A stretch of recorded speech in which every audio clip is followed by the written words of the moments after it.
Hey everybody, so today I'm going to be talking about where I get ideas and give you some ideas on how you can generate better ideas. But I wanted to throw out something first. I've had some requests to do a Q&A. If you guys are interested, please let me know. Probably the best way to let me know is actually to give me some questions. You can leave your questions in the comments below. You can email them to brandondayton@gmail.com. You can give them to me over Twitter or Facebook. At Brandon Dayton, and then the Green Monk Facebook page on Facebook. Maybe just tag them with like hashtag Q&A so I know that they're intended for the Q&A. And yeah, if there's enough interest, we'll do a Q&A video. So that being said, I'm going to talk about ideas while I draw this.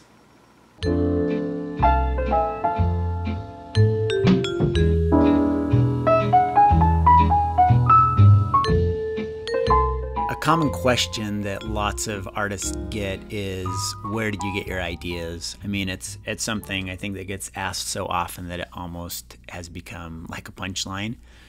Well, I think literally, I think in Norm Macdonald's podcast, he has this running joke about asking the question of where you get your ideas. But it's an interesting question because it assumes that an artist knows the answer. And I think for many artists, it's not that simple. To be fair, there are some artists that are very, very deliberate about how they create their work and generate their ideas. But for many artists, coming up with ideas is very, very intuitive and almost mysterious process. This is why you have many artists talk about creating art in such mystical terms and talk about it as if there are these actual, supernatural beings that play in the process. A lot of artists talk about waiting for inspiration to strike, waiting to be touched by the muses. You even have the case of Srinivasa Ramanujan, who's, he's a mathematician, but still, he claimed to receive most of his formulas and ideas from a family deity in his dreams. Ideas are kind of in this gray area of the human experience. We all have our bodies, and however much we like to believe that our bodies are us and that we have control over our bodies, all of us know that there is much that our bodies do that they do independent of us, and even stuff that they do kind of despite our wishes.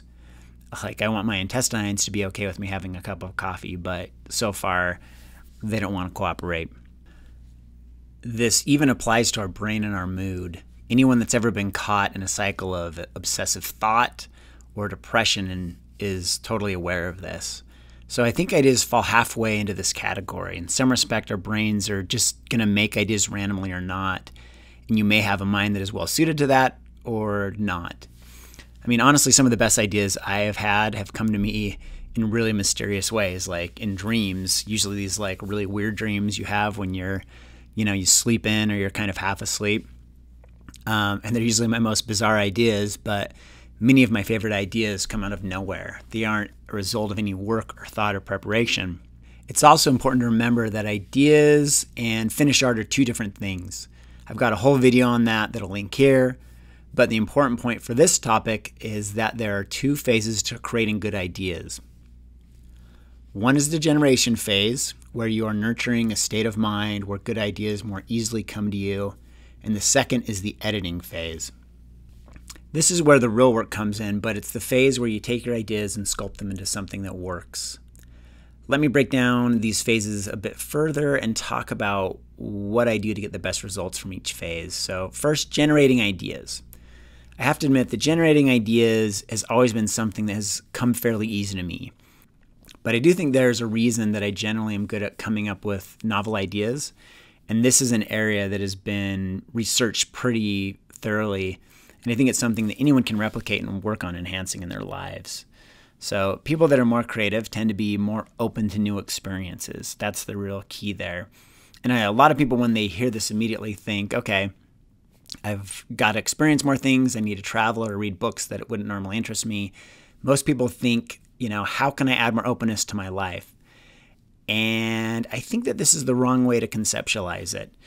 I like to imagine openness as like a car. So you can ask yourself, why is the car not moving forward? Is it because you are not giving it enough gas, or is it because the brakes are on? And in my experience, in the case of most people, The issue is the brakes, not the gas. And I think nurturing more openness is mostly about learning to let your foot off the brakes and allowing yourself to be more open.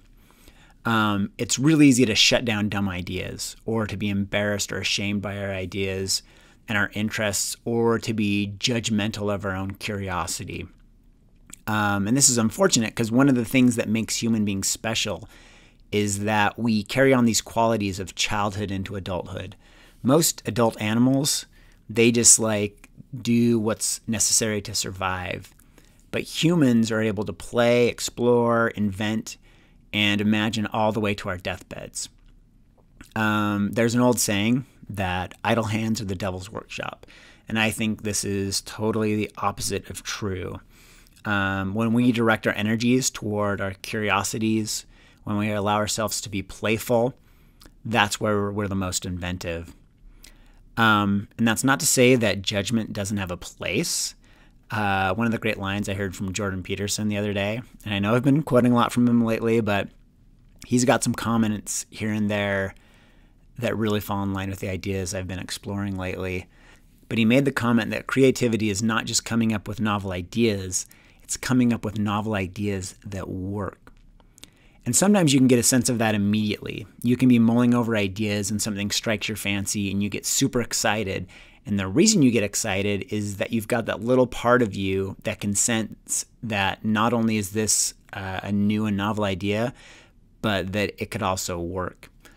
So that's a really important sense to kind of nurture, just to kind of, as you are mulling over your ideas, just to be aware of what excites you. And I think kind of that excitement is a really good indicator of like how good the ideas are and how well they might work. So the cool thing that happens once you start, working on being open to new experiences is you can start working on what Jake Parker calls filling your creative bank account.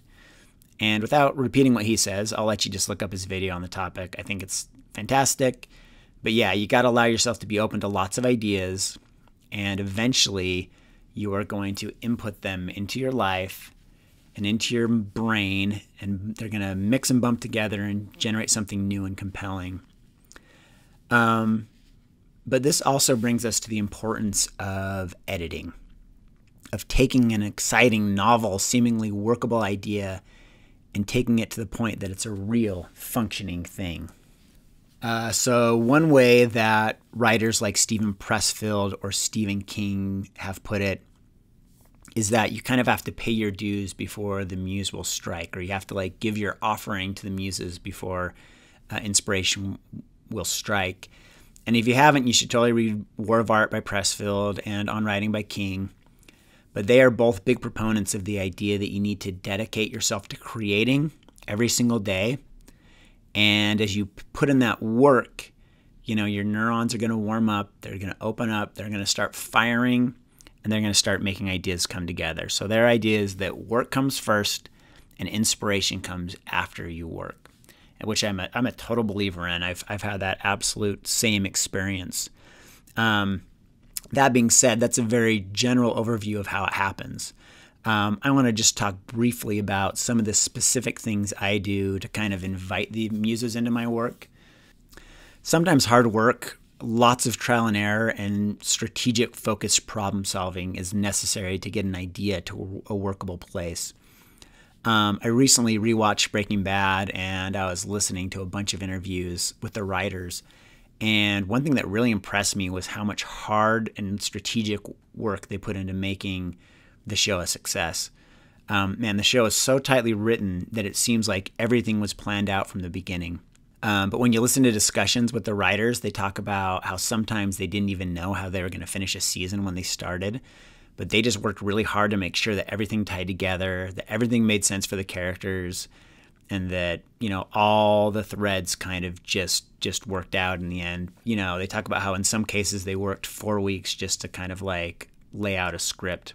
And that's like 4 weeks with a room full of writers. So there's like a ton of labor going into making an excellent 45-minute show.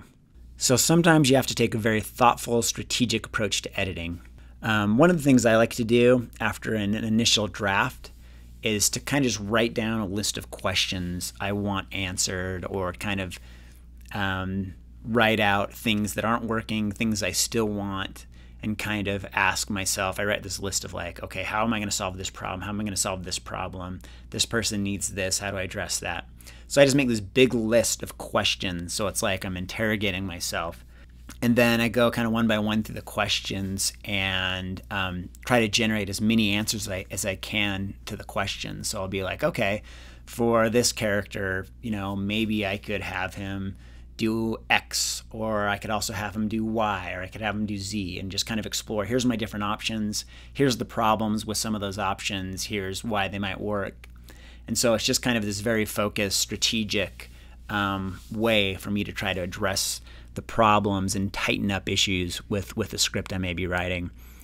Another strategy that is very common, I'm certainly not going to be the first guy to ever have recommended this, is to create restraints for yourself. And there's lots of ways you can create restraints.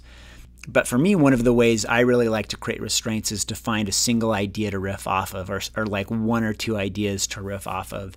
And I like to keep them, the ideas, as simple as possible. So sometimes it can be a detail, like in the case of Green Monk, I decided to set it in a specific time and place. It's set in Russia in the mid-1400s. And, but sometimes it can be something else. It can be something that just kind of inspires you. Like I was doing a series of character designs back when I was working at EA for one character, and I decided to look at a bunch of like 90s hip hop. And I was like, okay, I want to just like riff off of like 90s hip hop fashion for this character that I was trying to design. What that really allows you to do is just really focus your creative energies. So rather than trying to take on this impossible task of like contemplating every possible variation on setting and costume, I could really narrow my focus and do a ton of iteration and exploration within this more manageable space. And when I think about it, I literally think about it like focusing light through a magnifying glass, or, covering a hose with your thumb. Creative energy is just so much more powerful and effective when it's focused. And choosing something specific to start with is a great way to focus things. There's a lot of other ways that you can restrict yourself. I think narrowing your scope is also incredibly productive. When you stop thinking about making an epic and try to tell a short story, you're going to really be able to focus your creativity. And the thing I always think about that kind of helps me to focus is I think about Miyazaki's Nausicaa, that he did as a graphic novel first, and I think the graphic novel is one of the best, pieces of comic storytelling ever, and it's this big, sweeping epic. And then after that, he made a movie, and he really hasn't made any graphic novels after that. He's made lots of movies, and what I kind of think about is like, okay, there's part of me that wants to make my Nausicaa, and it wants to make this big sweeping epic, but I need to figure out how to make the movie version of it. Figure out how to make the movie version of your epic, how to cut it down, essentialize it, and make it tighter. So that's kind of another way to kind of restrict yourself and to kind of focus your creative energies. So, you certainly need to do some work to get your ideas, from this exciting, generative place to a finished, concrete, functional piece of art. And the last thing I'll just mention along these lines is that you just need to find some balance. So this isn't the type of thing where if some work is good, more work is better. Well, I don't know. That all depends on what makes you tick. Some people are great with putting in marathon days and they can do it forever and ever. That's not me. I put in some work every day, but I'm also very careful about managing stress. Nothing is going to shut down creativity faster than stress, and it just it trickles into so many other parts of my life when that happens. I find it almost impossible to enjoy life if I can't be creating, if I can't be exploring new ideas and finding new experiences. Life becomes pretty miserable for me. So, when you're in survival mode, when you're just trying to figure out how to get out of this stressful place, your mind cannot spend any time in imagination land. It's just okay, let's solve this problem, let's solve this problem, let's solve this problem, let's get out of this stress zone. So be wary of that. Don't make your life any more complicated than it needs to be, and make sure you're taking care of yourself. Getting back to this idea of your body not really being totally under your control, it's a constant negotiation. And sometimes if you don't give your body and mind what it needs, it'll demand it in one way or the other. And sometimes that can be a really unpleasant experience. So try not to let it get to that point. You want to be in the best position possible to generate and perfect all those awesome ideas. So hopefully that gave you some ideas on how to generate and refine your ideas. If you have any questions or comments, please leave them below. Don't forget to like the video, please subscribe, and we'll see you next time.